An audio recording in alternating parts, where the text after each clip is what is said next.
En septembre 1939, lorsque la Grande-Bretagne déclara la guerre à l'Allemagne, le commandement des bombardiers ne disposait que de 53 escadrilles. Seulement 33 étaient considérées comme pleinement opérationnelles et 10 d'entre elles furent immédiatement envoyées en France pour accompagner le corps expéditionnaire britannique, ne laissant guère plus d'une vingtaine d'escadrilles pour défendre et frapper depuis les îles britanniques. Les avions que volaient ces escadrilles accusaient une génération de retard sur ce que la guerre moderne exigeait. Blenheims, Hampdowns, Wellingtons, Whitleys et Ferry Battles, tous dépassés dans leur conception d'au moins 6 ans, conçus à une époque où la théorie du bombardement stratégique était encore largement non éprouvée, où la guerre aérienne relevait encore de la spéculation et des exercices de temps de paix. Ils étaient lents, ils étaient sous-armés. Leur chargement de bombes était modeste et leur rayon d'action limité. Avec à peine plus d'une trentaine de bombardiers de première ligne basés en Grande-Bretagne, le commandement des bombardiers était manifestement incapable de mener une véritable offensive de bombardement contre l'Allemagne. Mais il y avait un problème plus profond que les chiffres et les machines. Il y avait une théorie, une conviction inscrite dans la doctrine de la RAF tout au long des années 1930 que le bombardier passerait toujours, que des groupes de bombardiers volant en formation serrée de jour pourraient se défendre contre les attaques de chasseurs grâce à leur propre armement défensif,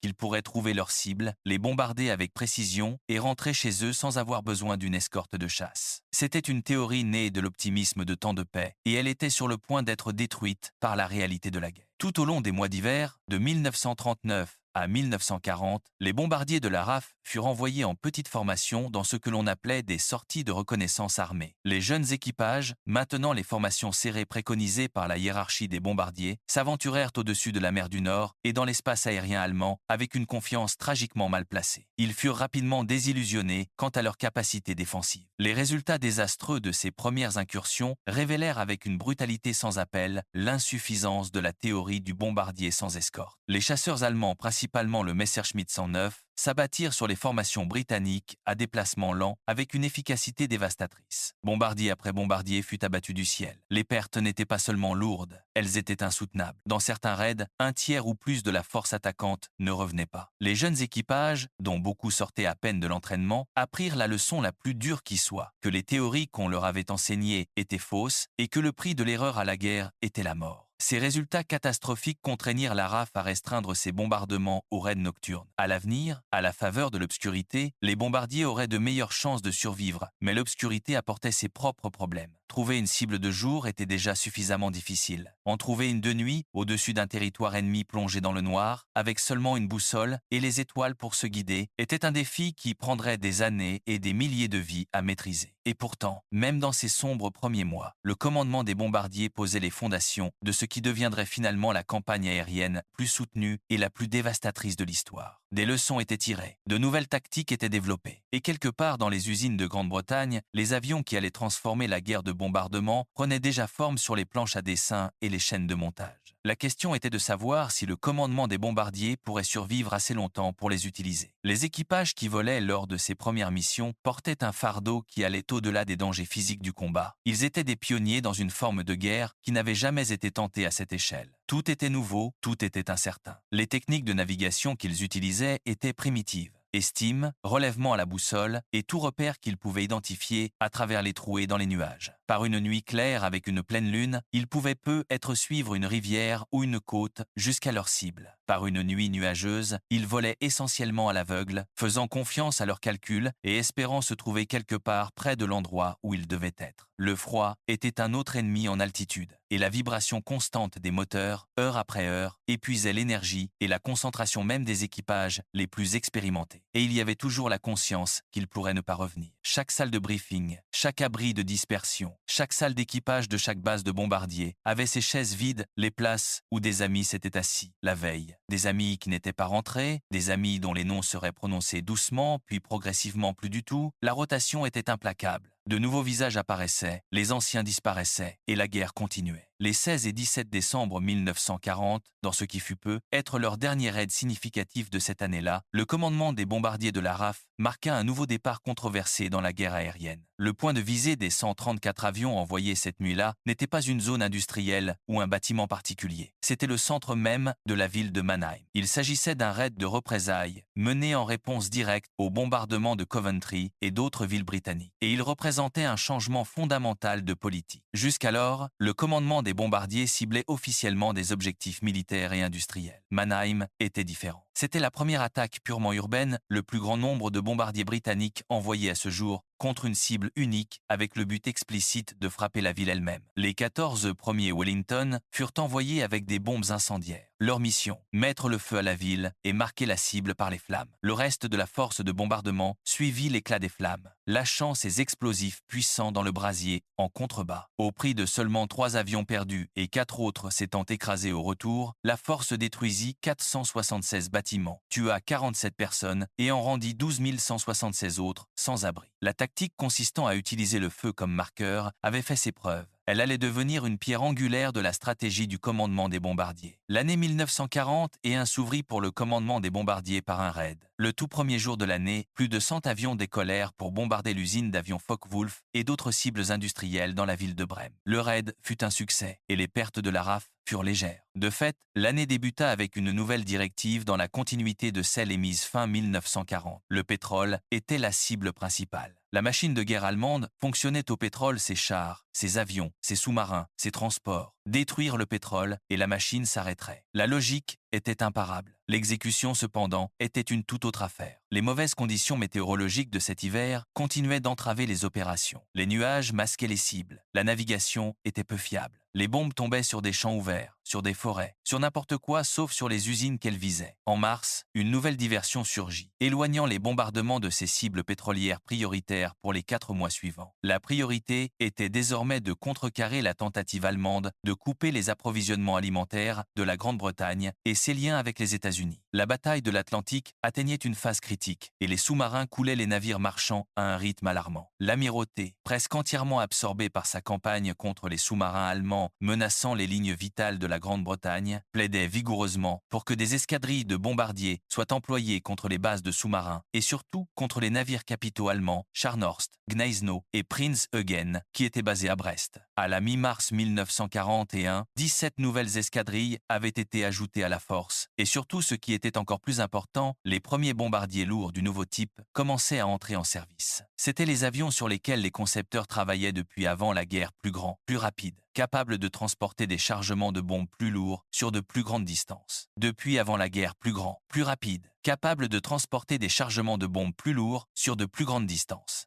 Ils arrivaient encore en petit nombre, mais ils représentaient l'avenir. La bombe à haute capacité connue sous le nom de HC fit ses débuts le 31 mars, lorsque 2 bombes HC de 1800 kg furent larguées sur Emden par des Wellington spécialement modifiés. Ces armes énormes, pesant chacune près de 2 tonnes, constituaient un bond quantique par rapport aux bombes modestes du début de la guerre. Elles étaient complétées par une variété croissante de bombes incendiaires, souvent munies de charges explosives qui dispersaient du matériau en feu sur une large zone. Mais le raid sur Brême du 27 au 28 juin révéla un nouveau développement inquiétant dans les défenses ennemies. Les chasseurs de nuit allemands opéraient désormais en grand nombre. Le résultat fut le plus grand nombre de bombardiers perdus lors d'un raid nocturne, jusqu'alors 14 appareils sur une force de 108. Le ciel nocturne au-dessus de l'Allemagne, qui avait offert une relative sécurité par rapport à la lumière du jour meurtrière, devenait à son tour un champ de mort. En juillet, l'état-major de l'air put reprendre une campagne de bombardement stratégique. Il était clair que la campagne précédente contre les installations pétrolières n'avait causé que peu de dommages et n'avait eu aucun effet majeur sur la production. Dans une directive émise le 9 juillet 1941, le commandement des bombardiers reçut l'ordre de désorganiser le système de transport allemand, d'isoler les régions industrielles et d'empêcher le mouvement des matériaux de guerre vers le front. En novembre, la 105 escadrille reçut son premier exemplaire d'un nouvel avion révolutionnaire, le 2 Havilland Mosquito, un bombardier entièrement en bois d'une vitesse et d'une polyvalence extraordinaire. Il était le précurseur d'une multitude de variantes du Mosquito qui allait devenir un facteur majeur de l'offensive de bombardement stratégique contre l'Allemagne. Assez rapide pour distancer la plupart des chasseurs, assez agile pour voler à basse altitude ou à grande hauteur, le Mosquito allait se révéler l'un des avions les plus adaptables et les plus efficaces de toute la guerre. Un tournant décisif pour le commandement des bombardiers survint le 20 février 1942 lorsqu'un nouveau commandant prit ses fonctions. Il s'appelait le maréchal de l'air Arthur Harris. Il était direct, têtu, déterminé et absolument convaincu que le bombardement stratégique pouvait gagner la guerre. Il allait devenir la figure la plus controversée de l'histoire de la guerre aérienne, admiré par ses équipages, respecté par ses ennemis et débattu par les historiens pendant des générations. Mais une chose ne faisait aucun doute. Arthur Harris transforma le commandement des bombardiers d'un instrument grossier en une arme d'une précision et d'une puissance dévastatrice. 6 jours seulement avant que Harris ne prenne le commandement, une directive émanant de l'état-major de l'air et sanctionnée par le cabinet de guerre avait ordonné au commandement des bombardiers de lancer une campagne de bombardement aérien prolongée dans laquelle de grandes cibles, telles que les villes et agglomérations industrielles, deviendraient des cibles prioritaires pour le bombardement nocturne. Le débat sur la question de savoir s'il fallait bombarder des cibles militaires spécifiques ou des zones industrielles entières avait été tranché par la nécessité autant que par la stratégie. Le commandement des bombardiers ne pouvait tout simplement pas atteindre des usines individuelles de nuit avec une quelconque régularité, mais il pouvait atteindre des villes. Et ainsi, les villes devinrent les cibles. Harris ne perdit pas de temps. Les 8 et 9 mars, et pendant les 2 nuits suivantes, des bombardiers guidés par le nouveau système de navigation, GUI, frappèrent la ville d'Essen. Le GUI se révéla un excellent auxiliaire de navigation, mais les équipages constatèrent qu'il n'était pas assez précis pour le bombardement aveugle de cibles spécifiques. Les 13 et 14 mars, après un raid sur Kiel, Harris se tourna vers une autre de ses 4 grandes cibles, la ville de Cologne. Cologne fut frappée par 135 appareils, qui réussirent à déclencher 237 incendies, à détruire plusieurs usines et à endommager plus de 1500 maisons. Mais Essen restait la cible numéro 1 siège des immenses usines d'armement Krupp, cœur industriel de la machine de guerre allemande. Au cours des 2 semaines suivantes, Harris fit 5 nouvelles tentatives pour l'atteindre.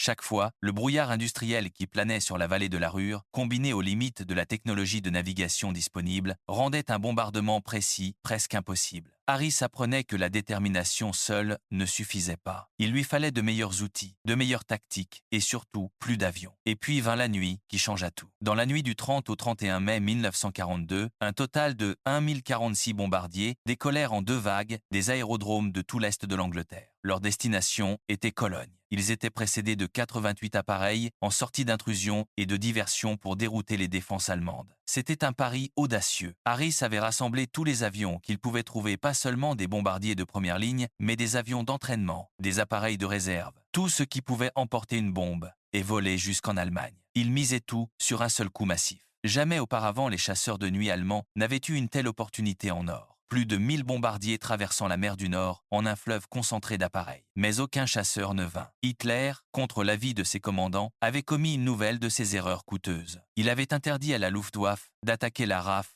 au-dessus du sol britannique. S'il n'avait pas donné cet ordre, ce raid aurait pu être non seulement le premier raid de 1000 bombardiers, mais aussi le dernier et peut être le plus coûteux jamais mené par le commandement des bombardiers. Les premiers bombardiers furent repérés par les radars allemands lorsqu'ils passèrent au-dessus de la côte hollandaise. La résistance des chasseurs de nuit fut étonnamment faible, bien que la DCA fût considérable. Les bombardiers convergeaient sur le centre de la ville. Ils entraient et bombardaient au rythme d'un avion toutes les 6 secondes. Les incendiaires s'écrasaient vers le bas, éclaboussant de blanc brillant en touchant le sol. Pour les bombardiers qui arrivaient encore, la lueur rouge en contrebas ressemblait à la lumière du jour. Les habitants de Cologne trouvaient maintenant une signification amère dans les mots du ministre de la Propagande, le docteur Goebbels. Nous sommes tous maintenant en première ligne. Et ça, le flot de bombardiers fit demi-tour vers la maison, laissant derrière lui une ville qui brûlait d'un bout à l'autre. Les incendies étaient visibles depuis la côte hollandaise, une lueur orange terne à l'horizon sud que les équipages de retour pouvaient distinguer à plus de 160 km. En dessous d'eux, Cologne était enveloppée dans un linceul de fumée et de flammes qui s'élevait à des milliers de mètres dans le ciel nocturne. 13 000 maisons avaient été détruites. 45 000 personnes se retrouvaient sans abri. 1500 usines étaient anéanties au-delà de toute réparation et 630 autres sérieusement endommagées. En une seule nuit, le commandement des bombardiers avait infligé à une seule ville plus de dégâts qu'il n'en avait causé pendant les 2 années de bombardement précédentes réunies. Harris avait prouvé ce qu'il avançait. L'ère du raid de 1000 bombardiers avait commencé. Harris avait atteint ses objectifs principaux et reçu l'approbation pour la future expansion massive de ses forces. Cette nuit marqua un tournant pour le commandement des bombardiers, le moment où il se transforma d'une force en difficulté et sous, équipée en une arme stratégique capable de remodeler le paysage de la guerre. En août 1942, une nouvelle formation d'une immense importance vit le jour avec la création de la force des Pathfinder. Son but était concis et vital: ouvrir la voie aux sorties de bombardement principales, localiser et marquer la cible avec précision avant l'arrivée du flux principal de bombardiers. Les Pathfinder étaient l'élite du commandement des bombardiers les meilleurs navigateurs, les équipages les plus expérimentés, volant sur les appareils les plus performants. Leur mission consistait à trouver la cible dans l'obscurité, à larguer des fusées éclairantes colorées pour l'illuminer, puis à guider les centaines de bombardiers qui suivaient vers le point de visée. C'était un concept né d'une expérience douloureuse. Raid après raid, il était apparu que la majorité des équipages de bombardiers volant dans l'obscurité au-dessus d'un territoire hostile ne pouvaient tout simplement pas trouver leur cible. Les photographies de reconnaissance post-raid avaient révélé une vérité humiliante. Les bombes tombaient à des kilomètres de leur point de visée, prévus parfois en pleine campagne, parfois sur la mauvaise ville entièrement. Un rapport commandé en 1940 et connu sous le nom de rapport Butt, avait livré la conclusion dévastatrice que seulement un avion sur 3 ayant prétendu avoir attaqué sa cible avait effectivement largué des bombes à moins de 8 km de celle-ci. Dans le vaste paysage industriel de la Ruhr, cela pouvait signifier la différence entre toucher une usine et toucher un champ. La force des Pathfinder fut la réponse à cette révélation accablante, un groupe dédié de spécialistes dont le seul but était de s'assurer que les bombes de la force principale tombaient là où elles le devaient. À mesure que 1942 touchait à sa fin, Harris disposait d'une force considérablement plus puissante que celle qu'il avait héritée 10 mois plus tôt. Le raid sur Cologne avait prouvé que la précision dans l'atteinte des cibles avait augmenté de 30%. Les nouveaux avions, les nouvelles aides à la navigation, les nouvelles tactiques et l'expérience croissante des équipages contribuaient tous à une force qui devenait plus efficace de mois en mois. Des Lancaster, guidés par les Pathfinder, trouvèrent et attaquèrent avec un certain succès Düsseldorf, Duisbourg et Essen, des cibles qui avaient frustré le commandement des bombardiers pendant des années. Un total de 43 raids majeurs fut mené entre mars et juin 1943. La Ruhr, le cœur industriel de l'Allemagne, était méthodiquement pilonné. Les derniers coups de la campagne de la Ruhr tombèrent les 25 et 26 juillet, lorsque Harris envoya 705 appareils bombarder Essen. Et lors du raid final, les 30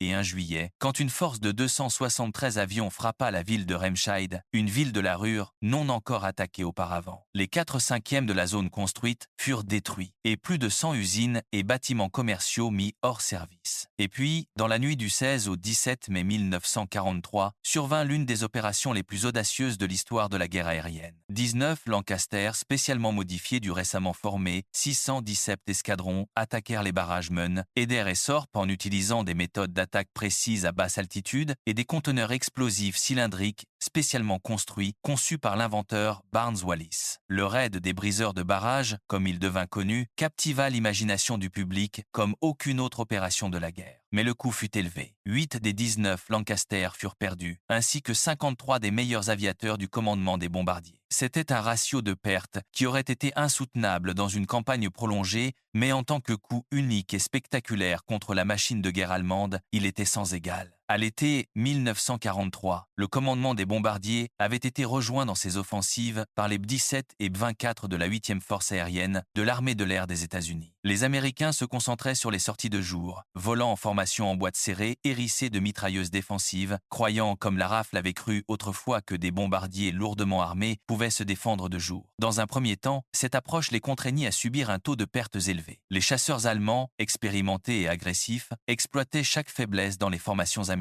Mais ces lourds raids de jour complétaient l'assaut nocturne de Harris. L'Allemagne était désormais bombardée en permanence par les Américains le jour et par les Britanniques la nuit. Il n'y avait pas de répit. Cette offensive de bombardement combinée fut autorisée par une nouvelle directive des chefs d'état-major combinée baptisée Point Blanc, datée du 10 juin 1943. Exprimant son inquiétude face aux pertes croissantes causées par les défenses de chasseurs de la Luftwaffe, de plus en plus nombreuses et efficaces, Point Blanc appelait à un changement de concentration vers des cibles directement liées à ces chasseurs et à l'industrie qui les soutenait. Mais Harris avait une cible différente en tête. En tant que deuxième ville la plus importante d'Allemagne, Hambourg offrait de grandes possibilités de destruction de zones. En 1943, Hambourg était le plus grand port d'Europe et la deuxième ville d'Allemagne avec une population d'environ 1 million d'habitants. C'était une métropole tentaculaire de quais et d'entrepôts, d'usines et de chantiers navals, de quartiers résidentiels et de centres commerciaux. Et elle était sur le point de connaître quelque chose que le monde n'avait jamais vu auparavant. À 130 km de la côte allemande, les chasseurs de nuit, guidés vers leur cible par des contrôleurs au sol qui ne pouvaient plus distinguer les vrais bombardiers des bandelettes de papier d'aluminium, tâtonnaient impuissants dans la nuit. Le Window, les leurs en feuilles d'aluminium, avait paralysé d'un seul coup le système de défense aérienne allemand. L'effet fut immédiat et dévastateur. Les pertes de bombardiers au-dessus de Hambourg furent considérablement inférieures à ce qu'elles auraient autrement été. À l'exception de 63 des 791 appareils, tous larguèrent 2277 tonnes de bombes explosives et incendiaires sur les zones construites de la ville et du port. La destruction fut immense, mais ce n'était que le début, car les incendies allumés par les engins incendiaires ne s'éteignirent pas, ils grandirent, ils s'alimentèrent d'eux-mêmes. Hambourg connut la première tempête de feu du monde. Le temps avait été très chaud et sec,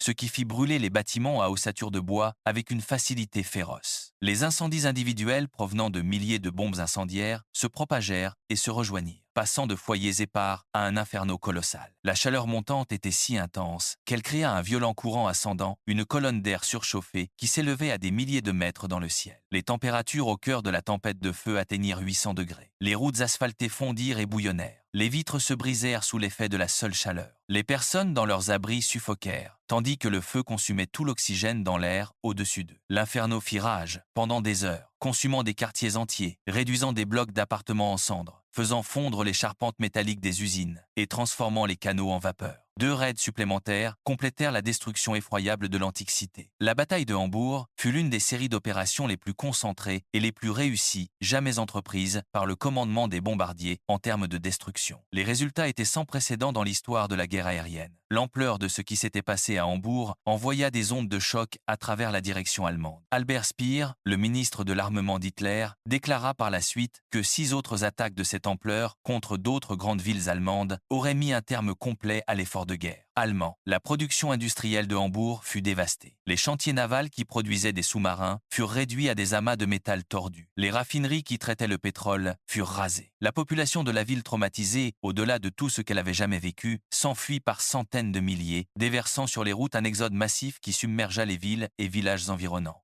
Pour les équipages du commandement des bombardiers, Hambourg fut une justification. Cela prouvait que le bombardement stratégique pouvait infliger des dommages à une échelle qui menaçait véritablement la capacité de l'Allemagne à faire la guerre. À l'été 1943, alors que l'issue de la guerre était encore très incertaine, la priorité était de continuer à bombarder et c'était exactement ce que Harris avait l'intention de faire. Le prochain objectif de Harris était Berlin, la grande ville, comme l'appelaient les équipages de bombardiers. Harris croyait que s'il pouvait détruire Berlin, il pourrait mettre fin à la guerre. C'était une affirmation qui allait se révéler excessivement optimiste. Mais la campagne qu'il lança contre la capitale allemande n'en fut pas moins l'une des offensives aériennes les plus soutenues et les plus brutales de la guerre. À partir des 18 et 19 novembre 1943, un total de 16 raids majeurs fut envoyé contre Berlin. La capitale allemande était une cible immense, l'une des plus grandes villes d'Europe, étendue sur des centaines de kilomètres carrés, lourdement défendue par des batteries de DCA et des chasseurs de nuit, et bien plus profondément en territoire allemand que Hambourg ou les villes de la Ruhr.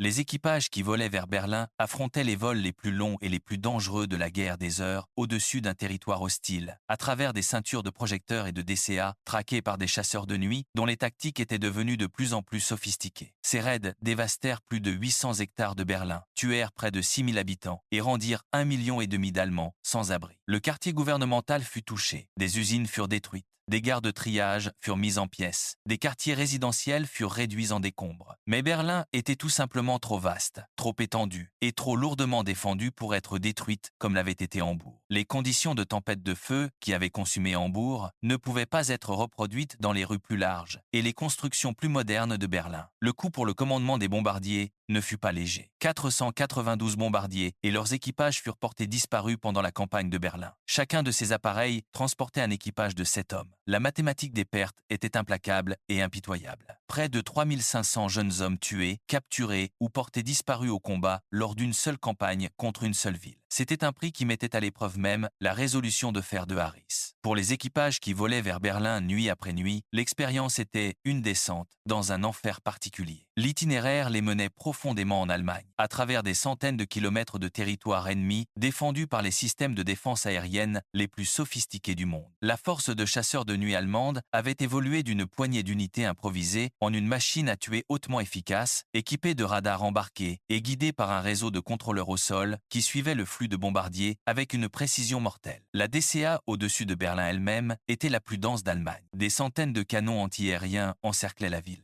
Les projecteurs sondaient le ciel par dizaines, balayant d'avant en arrière, chassant leurs victimes. Les hommes qui survivaient à un tour complet de 30 opérations au-dessus de Berlin se comptaient parmi les plus chanceux des vivants. Statistiquement, ils l'étaient probablement. Le plan Point Blanc, qui avait débuté au début de 1943, culmina fin février 1944 dans l'une des périodes de bombardement les plus intenses de toute la guerre. Pendant 6 jours et 6 nuits, le commandement des bombardiers et la 8e force aérienne américaine s'unirent dans ce qui devint connu sous le nom de la Grande Semaine, larguant 16 506 tonnes de bombes sur l'Allemagne. Les cibles étaient les usines d'avions, les usines de moteurs et les chaînes d'assemblage qui produisaient les chasseurs défendant le Reich. La Grande Semaine fut un tournant dans la guerre aérienne au-dessus de l'Europe. Le poids combiné des bombardements nocturnes britanniques et des attaques de précision américaines de jour infligea de graves dommages à l'industrie aéronautique allemande. Mais plus important encore, les batailles aériennes, livrées pendant la Grande Semaine, attirèrent les chasseurs de la Luftwaffe au combat, où ils furent détruits en grand nombre. L'Allemagne pouvait remplacer des avions. Elle ne pouvait pas aussi facilement remplacer les pilotes expérimentés qui les pilotaient. En préparation de l'opération Overlord, l'invasion alliée de la Normandie, une nouvelle directive parvint au commandement des bombardiers au printemps 1944. Elle était connue sous le nom de « plan de transport ». Sachant à quel point les armées allemandes dépendaient des chemins de fer pour déplacer les troupes, les chars, les munitions et les approvisionnements, ce plan prévoyait une attaque majeure contre les systèmes de transport ferroviaire d'Europe occidentale. L'objectif était de créer un vide ferroviaire entre l'ouest de l'Allemagne et la côte française, de sorte que, lorsque l'invasion aurait lieu, les Allemands seraient incapables d'envoyer rapidement des renforts sur les têtes de pont. Cette tâche fut partagée entre le commandement des bombardiers et la 8e force aérienne. Au total, de l'assaut initial jusqu'au coup final du jour J les 2 et 3 juin, le commandement des bombardiers mena 69 de ces attaques. Les dommages causés furent énormes, de Cologne et Aix-la-Chapelle en passant par Gand et Courtrai jusqu'au nœud autour de Paris. Et aussi loin que Le Mans et Orléans, les chemins de fer devinrent des scènes de désolation. Les gares de triage furent criblées de cratères. Les dépôts de locomotives furent détruits. Les ponts furent précipités dans les rivières. Le réseau ferroviaire du nord de la France, que les Allemands avaient besoin de voir fonctionner à pleine capacité, fut réduit au chaos. Le plan de transport fut controversé. Certains commandants supérieurs arguaient que les bombardiers lourds du commandement des bombardiers étaient gaspillés sur des cibles ferroviaires et que l'offensive stratégique contre l'industrie allemande devait se poursuivre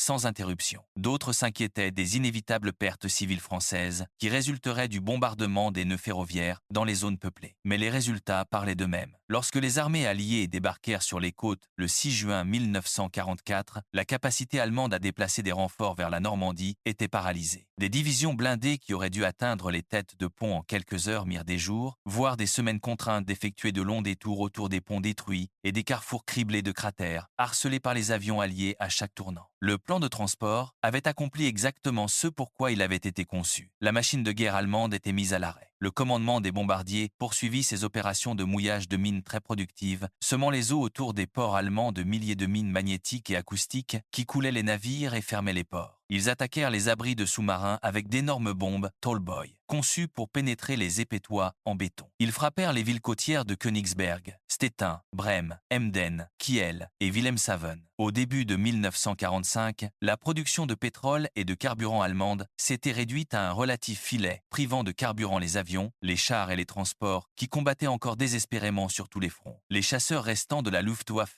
restaient impuissants sur leurs aérodromes sans carburant. Les divisions blindées qui avaient autrefois traversé l'Europe à toute allure pouvaient à peine bouger sans carburant. Les réseaux de transport qui ravitaillaient les armées allemandes s'arrêtèrent. Des pilotes formés à grands frais ne pouvaient pas voler. Des chars fabriqués avec d'immenses efforts ne pouvaient pas combattre. Le sang vital de la machine de guerre allemande se déversait goutte après goutte, raid après raid, et le haut commandement allemand ne pouvait rien faire pour l'arrêter. Harris continua d'adhérer à sa conviction personnelle en faveur du bombardement de zones des grands objectifs industriels, mais même lui reconnut que la campagne pétrolière produisait des résultats qui dépassaient tout ce que le bombardement de zones avait accompli. La combinaison des deux approches, le bombardement de zones pour détruire la capacité industrielle et le moral, les attaques de précision sur le pétrole pour priver la machine de guerre de carburant, créait un effet cumulatif qui, au début de 1945, était en train de mettre l'Allemagne à genoux. Harris continua d'adhérer à sa conviction personnelle en faveur du bombardement de zones des grands objectifs industriels. Mais une nouvelle situation militaire se dessinait. L'offensive russe victorieuse, qui avait débuté à la mi-janvier 1945, progressait vers l'ouest à travers la Pologne et la Silésie à un rythme qui stupéfiait les deux camps. À mesure que les Russes avançaient, il devint évident que des attaques aériennes contre les villes d'Allemagne de l'Est qui leur faisaient face pourraient apporter une aide puissante à la poussée soviétique. À la conférence alliée de Yalta, les Russes demandèrent la coopération alliée pour le bombardement massif de toutes les communications en Allemagne de l'Est, afin d'empêcher tout renforcement du front oriental allemand. Ils voulaient que ces attaques s'effectuent dans les limites d'une ligne de bombardement convenue pour tenir les forces aériennes britanniques et américaines à l'écart de tout territoire qu'ils pourraient bientôt occuper. Après quelques jours de mauvais temps, le 13 février 1945, le commandement des bombardiers était prêt pour l'assaut contre une ville allemande qui ne se doutait de rien, une ville qui, jusqu'à cette nuit-là, avait été en grande partie épargnée par la dévastation qui avait consumé tant d'autres. Une ville d'architecture baroque et de manufacture de porcelaine, de galeries d'art et d'églises, de réfugiés fuyant les armées russes qui avançaient. Une ville qui en était venue à croire avec une foi qui s'avéra tragiquement mal placée qu'elle était trop belle, trop significative sur le plan culturel, trop éloignée du cœur industriel pour être une cible. Cette ville était Dresde. Après un vol de 10 heures, la première vague de bombardiers approcha de la ville dans l'obscurité d'une nuit d'hiver.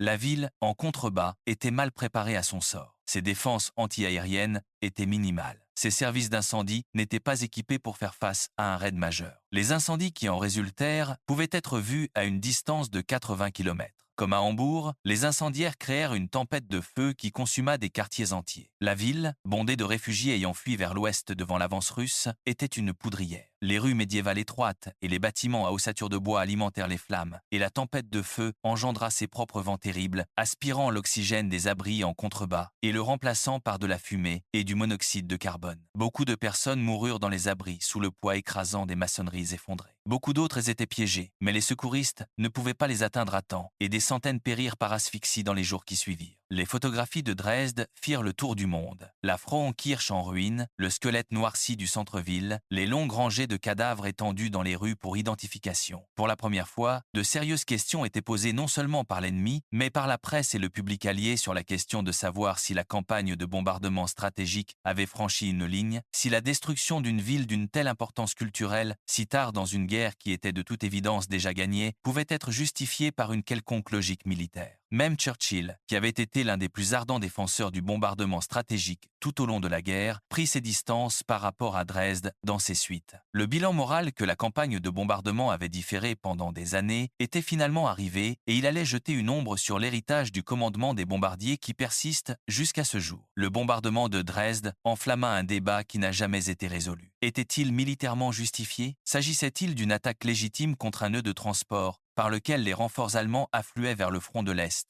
ou était-ce un acte de destruction gratuite contre une ville de nuls? Valeur militaire significative, remplie de réfugiés et de civils, ce qui est incontestable, c'est l'ampleur de ce que le commandement des bombardiers accomplit au cours de la guerre et le prix qu'il paya. Depuis ses premiers raids maladroits de 1939, quand une poignée d'appareils obsolètes s'aventurait prudemment au-dessus de la mer du Nord, jusqu'au raid de 1000 bombardiers sur Cologne et aux tempêtes de feu sur Hambourg et Dresde, le commandement des bombardiers subit une transformation sans parallèle dans l'histoire militaire. La force qu'Arthur Harris commandait en 1945 ne ressemblait presque plus à celle qui existait au déclenchement de la guerre. Les petites formations de 30 ou 40 appareils avaient cédé la place à des flots de 1000 ou plus. Le bombardement grossier et imprécis de 1940 avait évolué vers les attaques sophistiquées de 1944, guidées par les marqueurs des Pathfinder. L'offensive de bombardement stratégique contre l'Allemagne reste l'un des aspects les plus débattus de la Seconde Guerre mondiale. Ses partisans soutiennent qu'elle détourna d'énormes ressources allemandes vers la défense aérienne, des milliers de canons antiaériens qui auraient pu être utilisés sur le front de l'Est, des centaines d'appareils de chasse qui auraient pu s'opposer aux armées alliées, des millions d'heures de travail consacrées à la réparation et à la défense civile plutôt qu'à la production de guerre. Ils soutiennent que la destruction de la production pétrolière, des réseaux de transport et de la capacité industrielle raccourcit la guerre de mois, peut être d'années et sauva d'innombrables vies de tous les côtés. Ces détracteurs pointent les victimes civiles, les centaines de milliers d'hommes, de femmes et d'enfants allemands qui moururent sous les bombes. Ils désignent des villes comme Dresde et Hambourg, où la destruction semblait aller bien au-delà de toute nécessité militaire.